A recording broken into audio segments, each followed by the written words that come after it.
Okay, so by a show of hands, who has been to Miami before? Okay, who's partied in Miami before? Okay, so you know what they say. Come vacation in Miami, you come on vacation, you might leave on probation. But that's a whole nother story. Tonight, I'm gonna take you on a journey, okay? So picture this with me.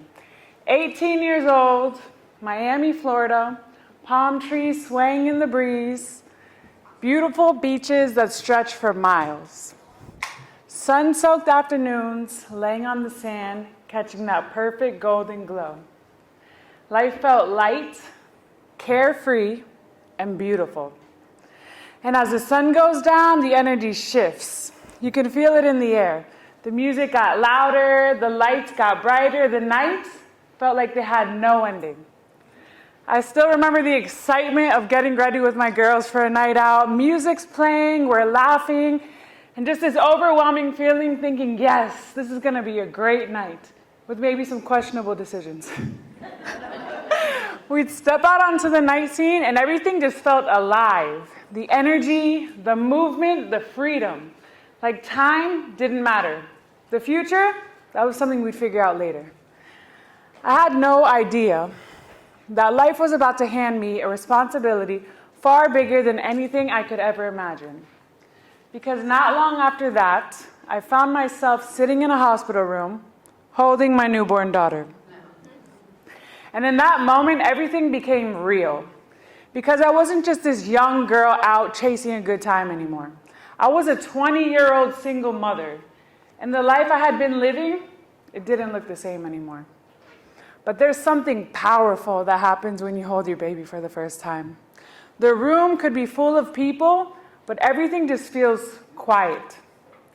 And I remember looking down at my daughter, and something hit me harder than anything else ever had.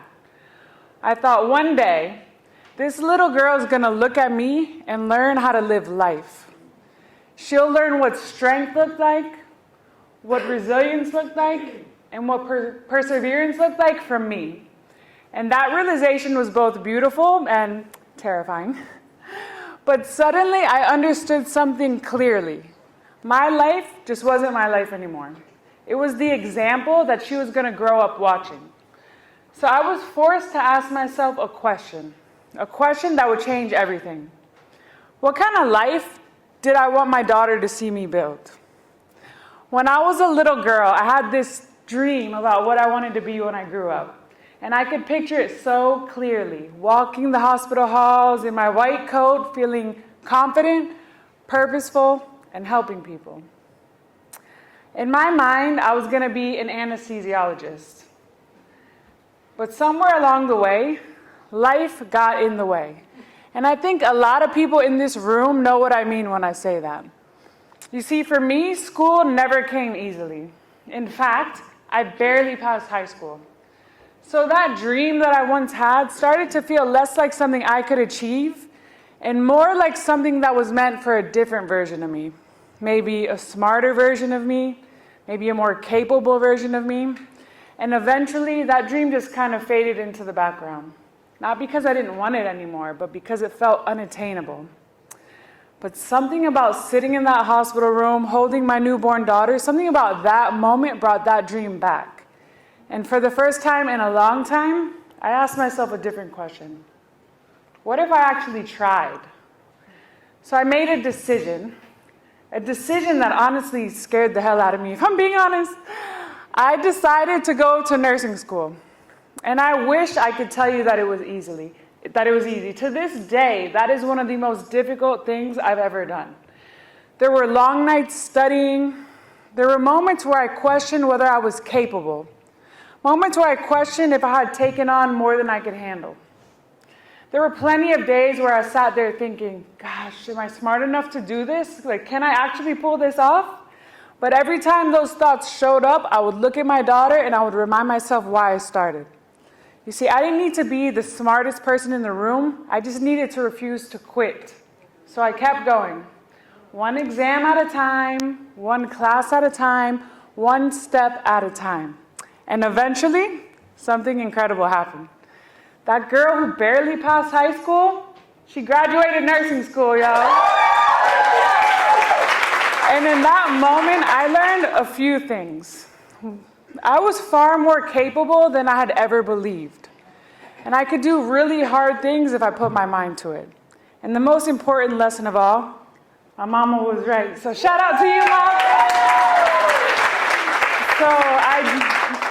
So I became a nurse. I started working in the hospital, and I truly loved it.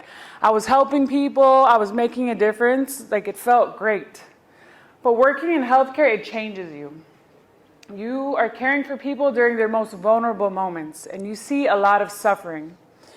You see people who are suffering not just physically, but you see a lot of people who are suffering mentally, emotionally, people suffering with anxiety, depression, trauma. And when people are suffering mentally over time, they stop taking care of themselves, right? They stop sleeping well, they stop eating well, they stop exercising. And over time, we start to see that suffering show up physically in the body. And I realized that that's how many of the people I was taking care of ended up in the hospital. So watching that scenario play out over and over again, I realized that a lot of the suffering that we see in healthcare, it doesn't start in the body. It starts in the mind.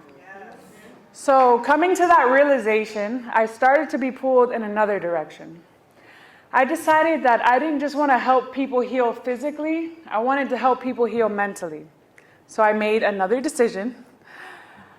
I decided to go back to school, and guess what? That girl who questioned whether she was capable, she became a psychiatric nurse practitioner.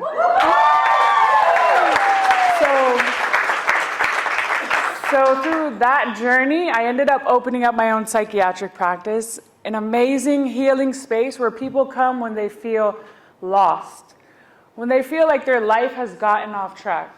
And I feel so blessed because every single day I get to sit with people who feel stuck, people who feel like they've made too many mistakes, people who feel like their circumstances have defined their life. And every day I get to remind them of something that I learned a long time ago. Your life can change.